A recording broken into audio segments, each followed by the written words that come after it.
Sebelum kita masuk dalam pembacaan firman Tuhan, saya sedikit mereview tentang Paskah. Apa itu Paskah, Bapak Ibu sekalian? Memang kita sering mengenal ada Paskah Yahudi dan ada Paskah Kristen. Kata Paskah sendiri, Bapak Ibu sekalian, itu berasal dari bahasa Ibrani, dari kata Pesak. Dari kata Pesak artinya melewati. Melewati.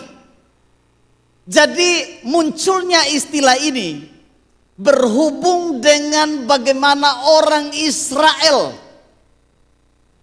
dilewatkan oleh Tuhan dari maut, dilewatkan oleh Tuhan dari kematian, dengan darah binatang yang ditaruh di ambang pintu rumah mereka, sehingga ketika malaikat maut lewat di Mesir waktu itu, maka semua rumah orang Israel yang ada tanda darah di pintu rumahnya dilewatkan dari kematian, dilewatkan dari maut. Dan hari itu, Bapak Ibu sekalian, terdengar suara di seluruh Mesir, karena semua anak sulung Mesir, mulai dari anak sulung Firaun sampai binatang peliharaan mereka, semua mati.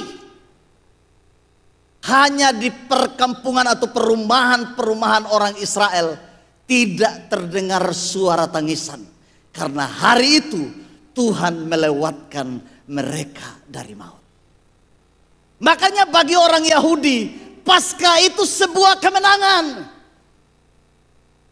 Mereka menang atas kematian, mereka menang atas maut, dan mereka dibiarkan hidup oleh Tuhan. Itu sebabnya, Bapak Ibu Saudara sekalian, Paskah bagi orang Yahudi sebuah kebebasan yang luar biasa. Karena pada hari itu mereka dibebaskan dari Mesir. Mereka keluar dari perbudakan, mereka keluar dari penjajahan. Setelah sekian abad, kurang lebih 400 tahun, mereka diperbudak di Mesir. Dan hari itu hari kebebasan bagi mereka, hari kelepasan, hari kemenangan, karena mereka harus keluar meninggalkan Mesir. Makanya Paskah bagi orang Yahudi sebuah kemenangan yang luar biasa.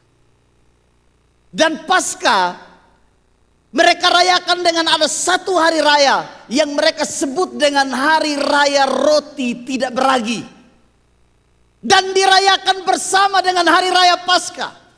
Jadi hari raya roti tidak beragi mereka sebut sebagai perayaan Paskah, karena itu satu hari yang sama bagi mereka.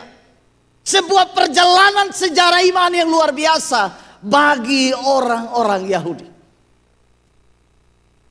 Jadi hari raya Paskah, perayaan hari raya roti tidak beragi, ini perayaan yang luar biasa bagi mereka.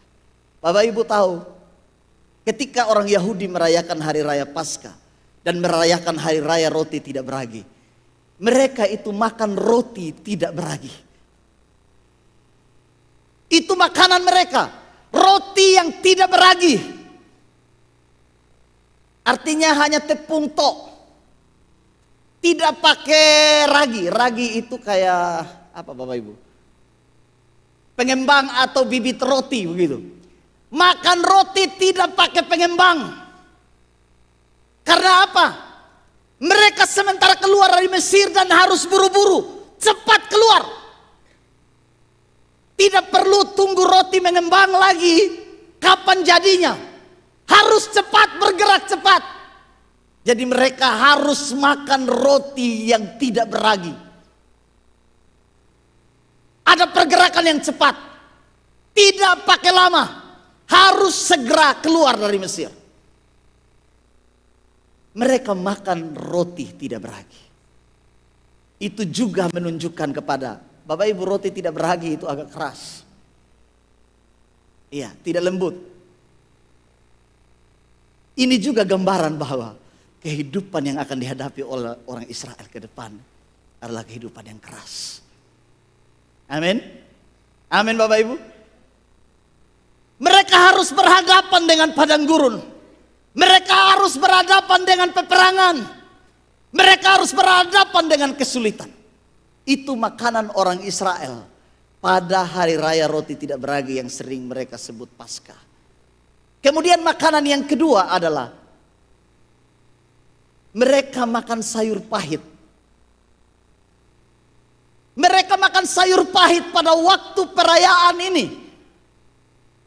Bukan daun pepaya yang kayak kita di sini, bukan. Sayur pahit bukan bunga pepaya, balai apa begitu jadi pahit, bukan. Saya juga tidak tahu sayur pahit ini dibuat dari apa, nanti Bapak Ibu cari tahu, pasti ada.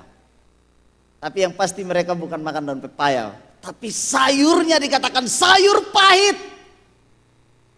Ini gambaran dari apa? Gambaran dari bagaimana pahitnya kehidupan orang Israel ketika mereka ada di Mesir, selama mereka di padang gurun.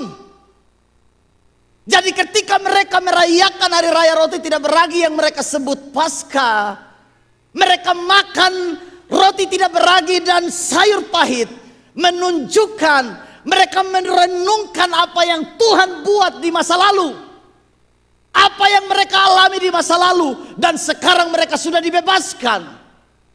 Semua kepahitan di masa lalu, padang gurun, penderitaan, kesusahan, penjajahan di masa lalu, perbudakan di masa lalu, sekarang hanya menjadi ingatan bagi mereka. Mereka tidak lagi hidup di sana.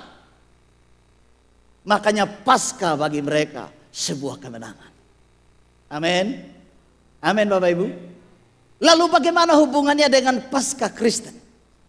Paskah Kristen sebuah tipologi, gambaran dari Paskah Yahudi. Ini tipologi gambaran dari Paskah Yahudi. Bagi orang percaya, orang Kristen, Yesus itu adalah anak domba Paskah yang dikorbankan pada hari raya Paskah Yahudi. Makanya Bapak Ibu Saudara sekalian, Yesus menderita itu pas perayaan Paskah Yahudi. Karena Paskah Yahudi itu dirayakan 7 sampai 8 hari. Mereka merayakan perayaan Paskah ini selama 7 sampai 8 hari mereka rayakan. Bapak Ibu sekalian yang dikasihi oleh Tuhan. Jadi diperkirakan puncak kematian Kristus pada hari Jumat Agung. Pengorbanan anak domba Paskah itu yang dilambangkan dengan pengorbanan Kristus yang juga membebaskan saya dan saudara dan memberi kemenangan bagi kita. Amin. Makanya tema perayaan Paskah kita adalah menang bersama Kristus.